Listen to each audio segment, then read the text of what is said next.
In my presidential speech last year at lunch in San Diego, I started by answering this question, why can't we just keep doing things like we've always done them? Demand for actuaries is good and salaries are high. Just keep the exams tough. And let's focus on the US and Canada. I said that if we went down this route, this simplistic approach might work in the short term, but would be disastrous in the long term.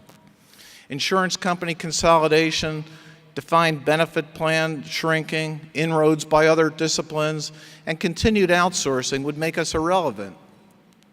Instead, I said we need to strengthen our profession and prioritize our work for the actuarial professions in 3 areas. 1, international development. 2, mining for new opportunities for actuaries. And 3, research supporting public policy. The SOA has made strides in all of these areas, and they remain priorities for the SOA going forward. So instead of giving you details of what we've done, I'd like to talk about a topic that relates to my priorities and one that's on the minds of our members. And it's one where there are a variety of opinions, and I respect those other opinions. The subject is the SOA's relations with other actuarial organizations, both in our historical home of the US and Canada and abroad. I'm going to provide a general principle that defines when I believe collaboration and partnership is important, but which also addresses situations when the SOA must act alone. I'll give you a few examples of the decisions we made by applying this principle in practice. I'll discuss the ramifications on relations with other actuarial societies, and I'll talk about how I think we can address this issue in the long term. And this will tie in nicely with our keynote speaker at lunch tomorrow, U.S. Secretary of State Madeleine Albright. In 2012, President Obama awarded Dr. Albright the U.S. Medal of Freedom, the nation's highest civilian honor, citing the inspiration her life is to all and that her scholarships and insight continue to make the world a better, more peaceful place.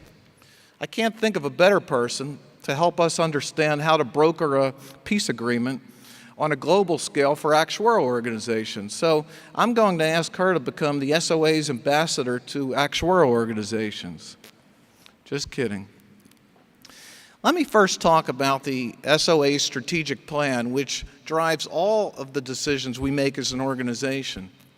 Our mission is that we will, through research and education, advance actuarial knowledge and improve decision-making to benefit society. Of the world's 60,000 or so actuaries, about 25,000 are members of the SOA. What we say and do as an organization matters, since we speak with the collective voice of about 40% of the world's actuaries. We're committed to advancing the actuarial profession. Our strategic plan provides the framework for this work. Alliances and partnerships with other professional organizations are very important to our work, and in many situations are highly effective ways to move the profession forward. At the same time, collaboration for collaboration's sake cannot be an end in itself. Instead, I think we must base our choice on how to approach issues and our partnerships on the underlying principle of whether or not a particular approach will move the profession forward. While we seek to partner with others around the world, the lack of available partners should not be a reason for us to abandon an important initiative to move the profession forward. Now, let me provide you a few examples of how we applied this principle in practice. Our strategic plan calls for us to strengthen the profession by developing and offering research that informs public policy and policymakers. Our recent SOA member and candidate survey showed that about 80% of our members support public policy research by actuaries and the SOA. There are major public issues, for example, healthcare reform, public pension funding, catastrophe risk, and climate change, where actuaries and their research can offer real value to policymakers and the public. While we continue to collaborate with other organizations where it makes sense, we also have the strength of our volunteers to pursue projects and research on our own when others cannot participate. I offer first a recent example of where we successfully collaborated with another actuarial organization on a major public policy issue. Recently, the Canadian Institute of Actuaries and the SOA completed a joint research project on the sustainability of the Canadian healthcare system. The study indicated that without significant government intervention, the Canadian healthcare system in its current form is not sustainable. We received a great response to the work, including requests for further discussion from policymakers up to the provincial financial ministry level. On the other hand, we've also done very important research working as the SOA alone. For example, we established a blue ribbon panel on public pension funding. We charged this independent and multidisciplinary panel with identifying the primary reasons why currently public pension plans are underfunded, as well as recommending prospective solutions, including those where actuaries play an important role. We reach both inside and outside the profession in selecting panel members to provide an independent and outside perspective that was very much needed on this issue. We sought the involvement of other actuarial organizations from the beginning of the project, but since they were unwilling to participate, we moved ahead alone. The result was a critically important report that's been well received by the media, policymakers, and the profession. It has advanced the discussion around these issues in a very constructive way and has served the public. I'm very proud of the effort. Now I'll turn away from the research arena to discuss a third example, namely our move into general insurance, or property casualty or non-life insurance, as many call it. There are 2 points I want to make about this. First, risk is interrelated. Catastrophes affect not only property, but the lives and health of everyone in the impacted communities. A global disease pandemic affects not only the health of those afflicted, but the ability of healthcare systems and of national economies to continue functioning. The SOA's education system emphasizes the interrelated aspects of risk. We require our candidates to have a basic understanding of all actuarial disciplines. Specialization in one's career is very important, but we see actuaries as business leaders with a broad perspective who measure and manage risk to support financial security for individuals, organizations, and the public. Second, risk is global. The most important risks facing the world today do not recognize national borders. The SOA, at its core, is a global organization. We have members working in 78 different countries. About 14% of our members and 23% of our candidates live outside of North America. Having a global presence is a matter of serving our members and candidates where they live and work. We're building a global education system, and general insurance is a critical part of that. The SOA strategic plan calls for us to be a premier global educator of actuaries, offering all actuarial disciplines to our candidates and students wherever they may be in the world. So in order to do that, and in order to help address the problems I've already noted, we needed to fill a gaping hole, namely that the SOA had no education or research offerings to support general insurance. And this led us to launch the General Insurance Specialty Track. The track is our 6th specialty track and allows us to join virtually every other actuarial society in the world in offering education and credentials covering all, and I stress the word all, actuarial disciplines. One other benefit, and I've spoken of it often, is that doing this will enhance opportunities for SOA members and candidates by providing more flexibility in their careers. And as we build this new specialty track, we do not aim for parity. We aim to provide a unique general insurance pathway that brings to this discipline the rigor, depth, and global recognition for which FSAs have been known for decades.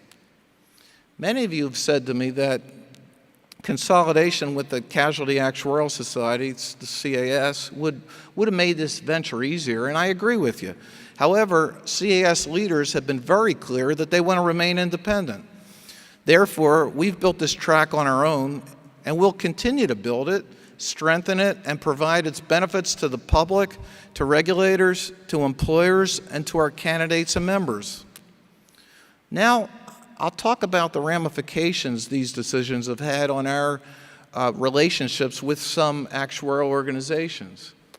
We changed our relationship with the CAS leadership when we started working in the general insurance arena, and with the American Academy of Actuaries when we began doing more relevant and impactful research on public policy issues. Our actions, and of course the actions and reactions of others, have created change, undone old ways of working together, and created new realities in the world of U.S.-based actuarial organizations. It has heightened competition among our organizations as each seeks to serve its unique constituencies and expand its influence. In a number of cases, it has also led to significant improvements in the services being offered to these organizations' members, which is exactly what you'd expect competition to produce. Some maintain that our individual SOA decisions have been correct, but they take issue with the implementation of these decisions. They think that other organizations would have agreed with a different approach. I contend that change is inevitable, and our decisions have led to anticipated and in many cases beneficial change. Even if we halted our work in these areas, we might see surface calm for a while, but the profession would go backwards and we'd lose all of the many benefits I've already described. We would lose relevance and forgo opportunities to participate in the great global demand for actuarial and risk management expertise. So where do we go from here? Let's continue to partner and collaborate wherever it will move the profession forward. As I mentioned, we recently worked well with the Canadian Institute of Actuaries on research. We're currently working with them and the CAS on a research study of the supply and demand of actuaries. We're working with the Institute and Faculty of Actuaries on benchmarking each other's education systems in order to update our mutual recognition agreement. We routinely collaborate with the Academy on the development of valuation tables for the NAIC. We're collaborating with the CAS on the ERM Symposium and the Joint Committee on Career Encouragement and Actuarial Diversity. All of these efforts will move the profession forward, but we must also be prepared, as we have been in the past, to move forward alone when circumstances require it.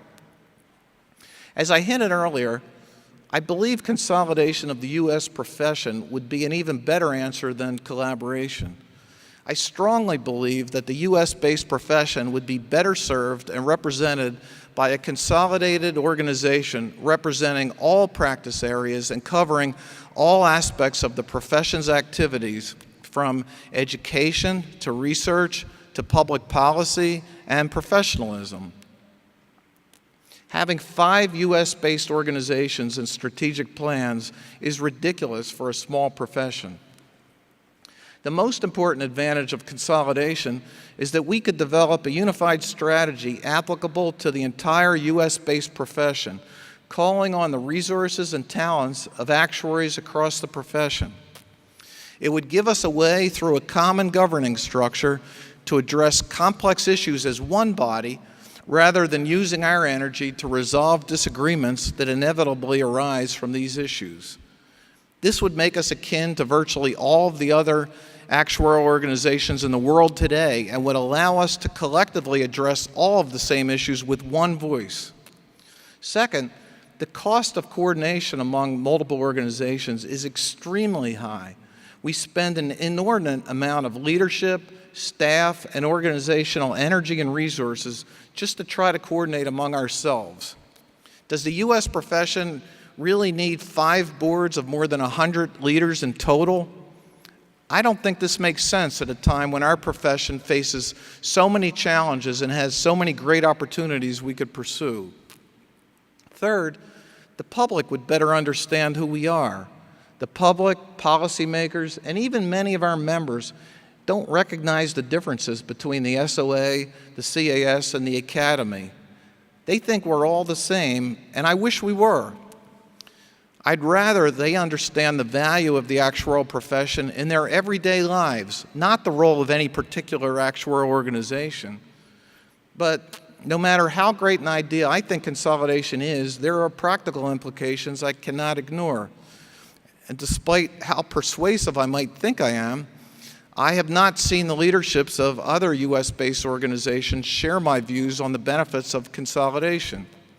So I intend to continue communicating with them my thoughts about consolidation, but I also respect their views and their sense of their own best future direction.